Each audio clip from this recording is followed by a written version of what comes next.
انسان لے پائے گا نہیں، کیونکہ انسان کے بس کے نہیں ہے۔ یہ تو اللہ تبارک و تعالیٰ نے پہلے انسان کے روح کو ایک ہی جگہ جمع کر دیا، ان روح کو ایک ہی مرتبہ پیدا کر دیا، اور پھر فرمایا الست بربکم، کیا آپ مجھے مانتے ہو اپنے رب؟ تو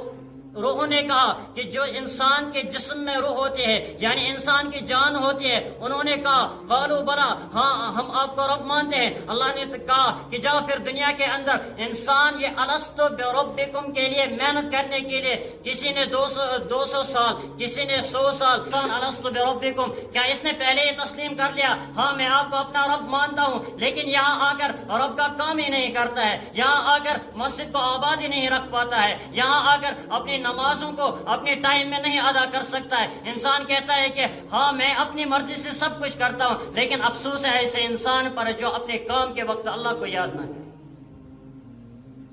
جب انسان سو جاتا ہے رات کو، کسی کو یہ گمان ہوتا ہے کہ میں صبح اٹھوں اور فجر کی نماز کے لیے جاؤں، کسی کو نہیں، کیونکہ نیند جو ہے وہ یہ موت کی ایک بہن ہے۔ یس نندر یہ موت اخ بی شامن شنگ انسان امس رات کس لگا پی کہ بہ کمن حالن ستن۔ جس طرح انسان اپنی نیند کی وجہ سے، اپنی غفلت کی وجہ